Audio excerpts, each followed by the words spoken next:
Bom dia, amigos, tudo bem? Esse vídeo hoje que eu estou fazendo é para falar de uma coisa genérica, né, e depois particularizando, que é a questão do Estado, né? O tamanho do Estado, as características e etc. Eu já vou adiantando que, como liberal, eu defendo o Estado mínimo. Quando eu falo Estado mínimo, é importante enfatizar que é o Estado necessário, né? Quando eu falo Estado mínimo, é o Estado necessário, que tem o tamanho necessário para exercer suas funções sem ter nenhuma consequência dentro da sociedade, consequência negativa dentro da sociedade, né? Eu já começo citando o ícone do liberalismo, né, que é o Adam Smith. E o Adam Smith ele tinha uma teoria que ele falava que o Estado deveria só ter 3 funções. Quais eram? Primeira, a função da defesa da soberania nacional, a defesa das fronteiras. Então, ele falava que o Estado era importante o Estado ter exército, forças armadas em geral, né? Armamento, toda essa questão do aparato estatal para a defesa da soberania. Esse era o primeiro ponto que ele considerava importante o Estado atuar. O segundo era na questão da justiça interna, a justiça que eu falo de uma forma abrangente, ou seja, todo o aparato de justiça que ele considerava que deve, e eu também considero, deve ser estatal. A justiça não pode ser privada. Então, por exemplo, os tribunais, juízes, procuradores, defensores públicos, a polícia, que é um braço da justiça também, o sistema prisional, todo esse aparato que é para defender o quê? Os litígios dentro da sociedade, né? Entre uma pessoa e outra, ou entre uma pessoa e uma empresa, ou entre empresas, né? A questão da defesa da propriedade privada e tudo. Então, esse era o segundo ponto. E o terceiro, ele falava, que eu acho interessante, que ele falava assim, que o Estado, qualquer empresa estatal, ministério, não deveria ter um tamanho tal que favorecesse a corrupção, que tornasse a corrupção algo viável e rendoso, vamos dizer assim, né? Ou seja, nenhum ministério, nenhuma secretaria, nenhuma estatal, empresa estatal, deveria lidar com dinheiro de tal forma que isso atraísse a corrupção, né? A gente sabe que isso é uma utopia, né? Porque hoje em dia, qualquer ministério de segunda categoria, um ministério qualquer mais relegado a segundo plano, já manipula, já lida com verbas de bilhões, né, de reais ou até de dólares, dependendo do país, né? Então, elas vão atrair corrupção e não necessariamente no desvio da verba que é destinada a essa instituição, como também na questão das licitações, né? Preços superfaturados, favorecimento político de empresas, de amigos, etc. Né? Então, isso daí do Adam Smith é uma utopia, infelizmente. Mas o que eu penso? Eu acho que quanto menos você der esse tesouro, né, vamos dizer assim, para os corruptos, né? Quanto menos você oferecer essa possibilidade, melhor, né? Então eu penso isso.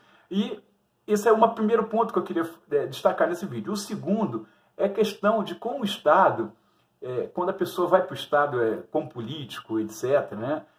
Como administrador público, como que a pessoa, isso transforma a moral da pessoa, sabe? Isso é possível ver em todas as esferas. Eu vou até citar, por exemplo, exemplos até engraçados, né? Do cara que um político que tem um desafeto e vai discursar lá na Câmara, no Congresso, né? E fala, Vossa Excelência é um filho da mãe, né? Quer dizer, o cara começa com um tratamento respeitoso para xingar a mãe do cara depois, ou seja, não tem lógica isso, né? Outra coisa é o cara o político que ele tem uma propriedade privada, ele tem uma empresa a qual ele administra com muita austeridade, né, com o pé firme, né, segurando a rédea curta.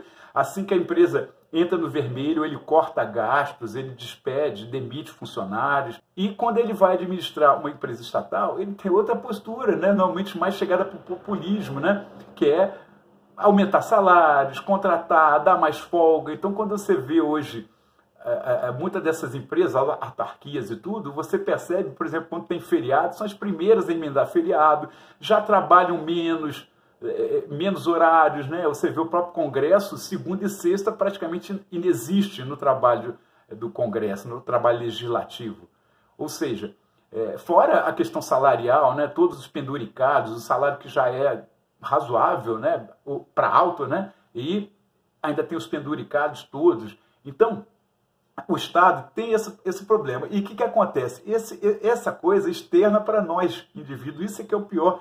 Isso externa para nós, indivíduos, e quando a gente vai ver, a gente está fazendo aquilo que o Estado fala, que a gente sempre renega, que a gente detesta e reprova, que é os fins justificam os meios, né?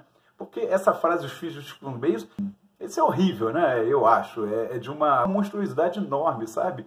Porque é como se você falasse que eu tenho um fim lá na frente, então eu posso fazer todo tipo de cagada, vamos dizer assim, todo tipo de estrepulia, de ilícito, para conquistar aquele fim. Ora, isso não tem lógica, né? Então, quando a gente vai ver, a gente acaba no dia a dia da gente fazendo isso, né? Então, tendo críticas seletivas, né? Em relação ao político, em relação a partidos, sabe?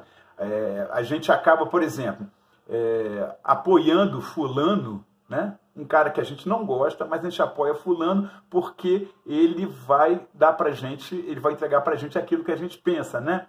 Então, por exemplo, aquela história do inimigo do meu inimigo é meu amigo. Então, foi o que aconteceu com o Eduardo Cunha, né? Eduardo Cunha, quando era presidente da Câmara, o próprio MBL foi lá e posou do lado dele, tirou foto sorridente, o Kim Kataguiri e tudo, né? E depois o Kim foi muito criticado por isso, né? Mas, na verdade, o que a gente precisa entender é que se não fosse o Eduardo Cunha naquele momento na presidência da Câmara, o impeachment da Dilma não saía.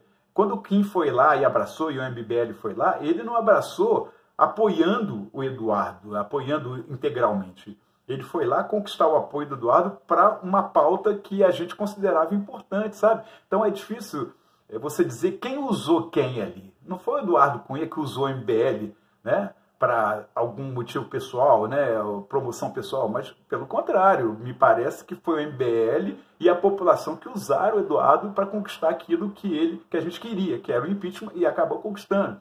Agora a gente vê o outro presidente da Câmara, né, que é o Rodrigo Maia, né, que nós estamos aí nessa campanha #ForaMaia, né, como que o Maia e o Alcolumbre, no caso, né, também do Senado, né? Eu vou começar pelo Alcolumbre, por exemplo. Quem que era o concorrente para presidente do Senado há um ano e meio atrás? Era o Renan Calheiros, sabe? Era o Renan Calheiros. Então você tinha ali uma disputa entre o Alcolumbre e o Renan Calheiros, né? O governo, através do Onyx Lorenzoni, entrou para apoiar o Alcolumbre, porque o Renan era aquilo que a gente não queria de jeito nenhum, sabe? O Alcolumbre era uma incógnita, mas, poxa, antes uma incógnita do que uma certeza de uma coisa ruim, né? Hoje eu fico vendo gente falando assim, poxa, mas tinha que ter... Tinha gente melhor lá concorrendo, tinha o Álvaro Dias, né, um grande senador, e que eu também considero demais.